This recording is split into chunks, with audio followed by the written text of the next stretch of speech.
so now let's talk about the last step, which, this is what will actually determine, if you can freestyle well, if you'll be able to freestyle. What freestyling is, in a nutshell, is turning your movement sessions into creative sessions, right? When you're out, when the best freestylers are out there dancing, they're typically not thinking. When you're in the moment and you're thinking really hard about what you're doing, you tend to mess up. And if you watch pro freestylers, most of them aren't really messing up, right? Or they don't look like they're messing up. Maybe they do mess up, but it doesn't matter because they covered it up and their body just keeps continuing, right? Like a movement session where you just keep moving on, right? But they also do moves that you've never seen them do before, and that's because their movement sessions are now creative sessions, right? You want to get to the point where you're just blanking out and doing moves, but you're able to, come up with new moves as you're doing your movement sessions, right? So I just did a move right there that I haven't seen. It was just like a little twist on a move that I typically do, but I did it a little bit differently.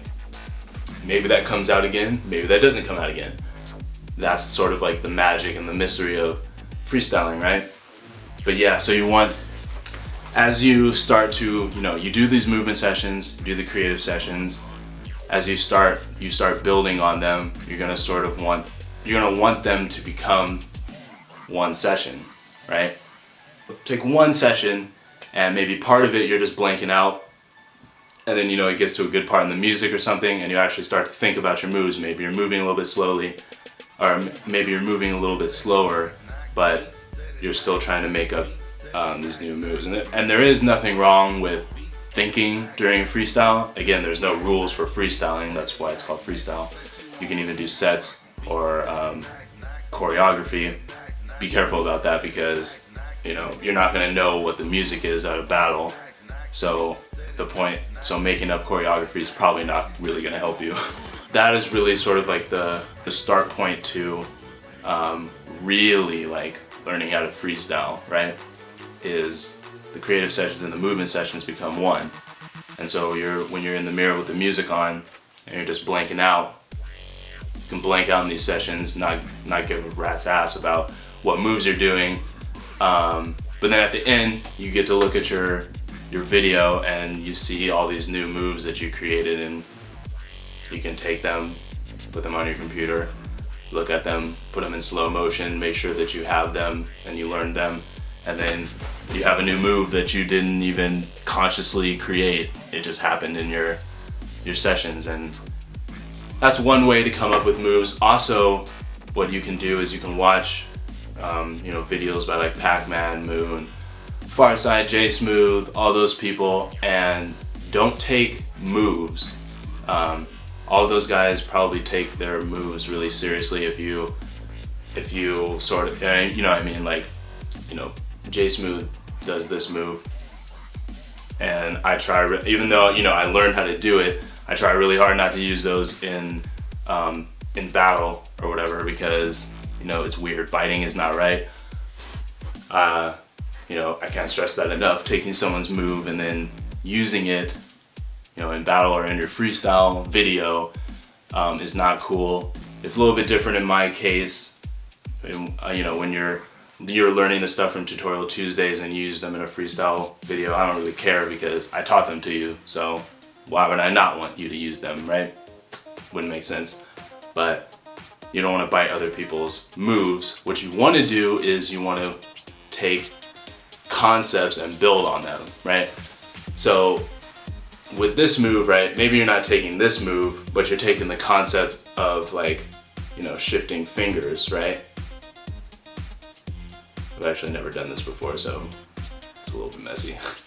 But, maybe like this switching fingers thing, or my brother does this weird move where he like pushes this out or something. I don't know. It's really weird, but he took the concept and then he made his own move, right?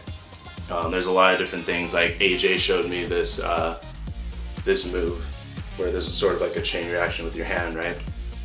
And so I built off of it and I built a combo around it, around that concept.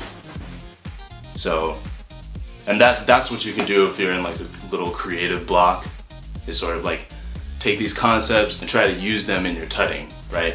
Farside used to tell me, man, he would get inspired by like, I don't know, like Super Mario warp tubes in his tutting, so he'd like, you know, try to make like his tutting go through tubes.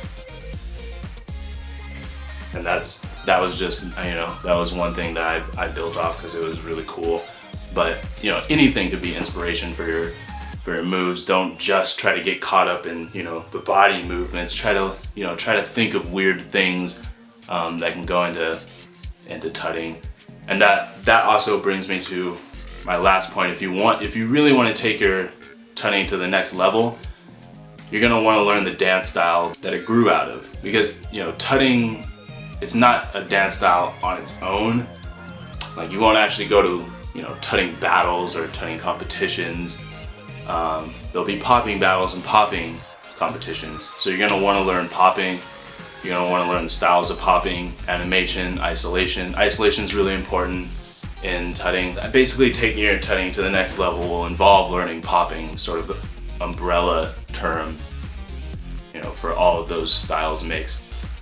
That is basically all I wanted to say about learning how to freestyle. I guess the last thing I would want to leave you with is just know that this takes a long time, and it might take a long time just to feel comfortable doing the basic angles, but just know, like, I've been doing this for, you know, 6 or 7 years. In the beginning, it was, you know, I mostly trained popping, and then I sort of learned tutting on the way. But it still took a long time, you know, to feel cool doing these angles, to get my right angles correct, and to sort of learn where my creativity moves. So it takes a long time. Sometimes it doesn't. Don't try to base your progress on somebody else's progress. Make that personal. So yeah, that is all I wanted to say about freestyling. Probably get back to Tutorial Tuesdays next week. I hope this helped you guys, and I hope that you guys have really productive creative sessions and movement sessions. So hopefully see you guys next week.